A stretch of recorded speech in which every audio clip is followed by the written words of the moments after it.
Ever since people started lending other people money thousands of years ago, it's been possible to earn passive income. But things have changed a lot over just the past few years. With the onset of the Industrial Revolution, the invention of machinery exploded. And now, in these past few years, technology has advanced so much that we now have software that we can program to make these different machines do things basically on their own. And that means that there are now so many different ways you can earn passive income far beyond simply lending other people money and earning the interest on it. I mean, you can now sell products and have them manufactured and have them delivered without you having to lift a finger beyond the initial setup. Even just a quick Google will garner literally hundreds of stories of people who within the last weeks and months have made the shift from working a job to instead supporting themselves with passive income.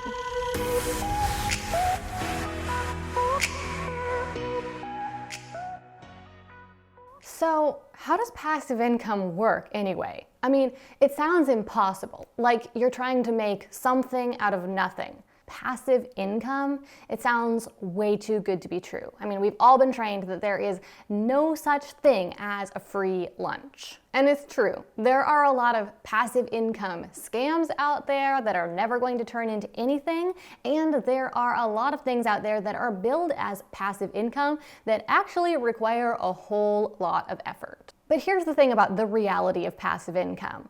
We're not creating something out of nothing. We are investing either time or money into creating this stream of passive income. And on into the future, most streams of passive income do require some maintenance. But that doesn't mean that you can't create a whole lot of income passively in the process. So here's the basic idea of how most types of passive income work. You sell or offer some sort of value that can be delivered automatically, and you get paid for that value you're providing without any ongoing effort on your part. Let me give you a few examples of how this works in the real world, starting with stocks. So stocks, especially stocks that pay dividends, are one way you can earn passive income. You are essentially lending companies your money, and then they pay you dividends over time for the use of that capital. Another example would be online courses. You're providing value, information, and people are paying you for that value. And that whole transaction process can be facilitated automatically without you having to manually interact with the customer. Another example is royalties. Authors earn royalties for books that they have had published, and musicians earn royalties for music that they've had published. There are other kinds of royalties out there, but in this type of passive income, the value that you're providing is the use of intellectual material that you created. And then one more example of how this general passive income thing works would be rental properties. So if you invest in real estate and then you let people live in your real estate, then they pay you rent. Now, of course, there can be tons of work here involved, and we'll get into that more later, talking about passive versus active income versus semi-passive income and how to make things more automated and more passive. But for now, what I want you to understand is just that with rental properties, the value you're providing is, of course, a place to live, and you're getting paid for that automatically, passively every month, just for providing that asset. So how passive is passive income actually? A lot of people say not at all. Passive income always requires quite a lot of work, much more than it looks like from the outside. But let's look at the facts. First of all, passive income always requires some amount of effort to get started, and also sometimes some sort of financial investment. You need to do some work to create a machine that is going to deliver value to people and that will pay you in the process, and or you need to purchase some type of investment that is going to pay you dividends over time. And the truth is that most things that people call passive income are truly semi-passive income, meaning that even beyond that initial investment of time and money, you do have to do some ongoing maintenance. There are some things that look really passive from the outside but do require a lot of ongoing effort, and then there are other things that are almost completely passive. For example, as I mentioned a few minutes ago, if you purchase stocks that pay dividends, you do that initial effort of purchasing the stock, and you also probably did quite a fair bit of initial effort to do the work, to earn the money, to be able to purchase the stock. But once you've done that, you get those dividends without almost any effort at all. However, even with stocks, it still, of course, serves you well to spend a little bit of time every month or so managing your stock portfolio to make sure that your investments are performing as expected. So what you have to understand here is that there is balance and that there are trade-offs. Specifically, trade-offs between effort, risk, and return. Any sort of investment you make or venture you set out on is going to have a certain amount of effort that is required, at least to get it started, if not ongoing into the future. It's also going to involve a certain amount of risk. You'll either be risking your time or you'll be risking some financial investment. And then it will have a certain level of return, and that is essentially how profitable it will be. There's really no such thing as a golden unicorn investment that requires absolutely no effort, carries no risk, and has an astronomical level of return. Most different ventures or investments you might go into are going to have a trade-off. They're either going to require more effort, but have a pretty low risk, at least financially, and have high return. Or they'll have a low effort, which is what we're going for here with passive income, right? So we're looking at things that require a low effort. But if we have that low effort, then what are we going to make that trade-off on? Do we want something with a higher risk, maybe a higher financial risk, or maybe a higher risk of the initial time that we invest into the project? Or do we want something with a lower return, lower profits? You have to decide which of those two things is more important to you. It's kind of like that saying, you can have anything, but you can't have everything. You need to decide which aspects of this new venture or investment are the most important to you. Most of the time, that's going to start with doing some research and talking to different people who are already earning income in that way. Then, once you have more information, you'll be able to reevaluate your priorities and figure out what's really most important to you. So let's talk about how to start earning passive income this year.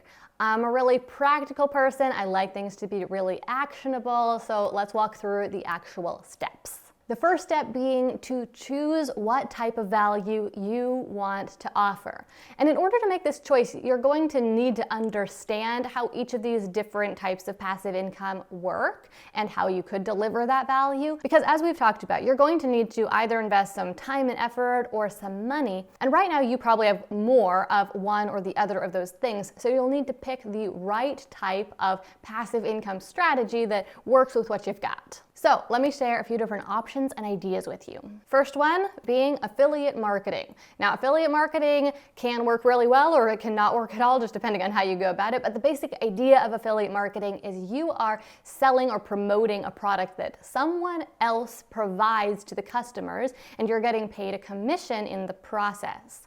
Now, if you're just trying to spam links all over the internet, it's not going to work out for you, and no one's going to click on those links or purchase the products because they won't trust you. But if you make the investment of effort into building an audience online, then you can share affiliate links with your audience and they'll trust your recommendation and purchase it. Another way you can go about this strategy is to run paid ads, making a financial investment, and run those ads into a sales funnel that is already up and running and built by the company that sells the product. For example, at my business, we sell a course called Creator Fast Track that helps people get their first 1,000 YouTube subscribers in 3 months. Well, we have a system that sells that product. And so all our affiliates need to do is tell people about the program, and in fact, just tell them about a free workshop we offer. People sign up for the free workshop and we take it from there. And we are able to close 5 to 10% of the leads that they send our way. Okay, I could go on and on about this all day, but the point is affiliate marketing is one passive income strategy, and the effort that you need to put in there is the effort of building a marketing system that markets the products that someone else is selling. Okay, my next idea for you is to write and self-publish a book. This is something I did a few years ago. It worked really well. Now, of course, writing a book is a lot of work. It took me about a month to do it. I wrote for 1 to 2 hours every morning for a month. By the end of the month, my book was finished. And then came the real hard work, the editing of the book. And we had to format the book. But after a couple months, it was ready to go. I self-published it with Amazon's self-publishing service, and that automatically lists it on Amazon, and I've earned a couple $100s from that book every month ever since, for now about 4 years. Another passive income option I've mentioned a few times is investing in stocks, specifically in stocks that pay dividends. There are other kinds of investing you can do as well though. Investing in small assets like purchasing metals, gold and silver and platinum, or purchasing collectibles. These are things that over time appreciate in value, and they also often have some sort of useful functionality as well. Investing in small assets like that won't send you a paycheck every month, but over time your money will grow, and eventually you'll be able to cash out and get a very passive payday. One more thing you could invest in is real estate. Now, obviously, there's a higher level of risk here, but real estate investing can be really lucrative. One of the most common real estate investment strategies is to run a rental business.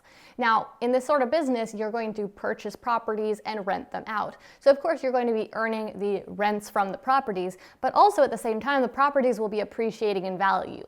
The rental income is definitely what I'd call semi-passive. Obviously, you can outsource the management of the rental property, and that can take a lot of the effort off of your plate. However, you still have to do a little bit of management just to oversee that everything is running as it should.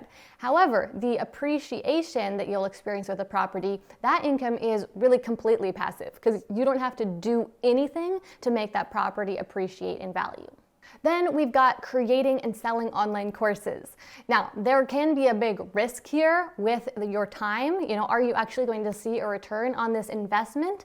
It can be risky. But if you diversify how you're selling your courses and you list them on Udemy and you list them on Skillshare and maybe you also sell them to your own audience, then you really help to mitigate that risk. Also, it can be very time intensive and effortful and non-passive to be actively trying to sell your course. But if you list it on sites like Udemy and Skillshare, then you can figure out how to work the algorithm, get your course to rank relatively well, and then sit back and see the sales keep coming in. Similarly, you can sell digital products on a website like Etsy. So for example, you could design some graphics or templates, and then you can list them on Etsy and create automated digital systems for delivering those products to your customers digitally. And when someone purchases your product on Etsy, all those different systems can trigger and the product can be automatically sent to your customer without you lifting a finger. And then the last option I wanted to mention is kind of similar. It's to create a print-on-demand store. So there are these companies that offer print-on-demand services. It means that when a customer purchases a product you designed, they put your design onto a t-shirt or a notebook or a mug or whatever the customer purchased, and then they ship it to the customer. So your initial work is creating some designs, setting up a website, or simply listing the products on Etsy, connecting all the systems, and then it is a completely automated system where someone can purchase one of those products and the print-on-demand company will instantly manufacture it and ship it out to the customer, and you will get paid the profit. The next step I'd recommend you take is that you create a plan for how you will automatically deliver that value. What you don't want to do is wind up just creating a new job for yourself, and maybe one that's even harder and more time-consuming than the one you have right now. So what systems, what software, what machines are you going to utilize to be able to automatically deliver that value? Step number 3 is where things get real. It's time to create the product you're going to sell or purchase your investment. So this is where you're going to make that investment of either time creating the product or money to purchase the investment. Now, step number 4 is optional, depending on which type of passive income you're trying to create, finding customers.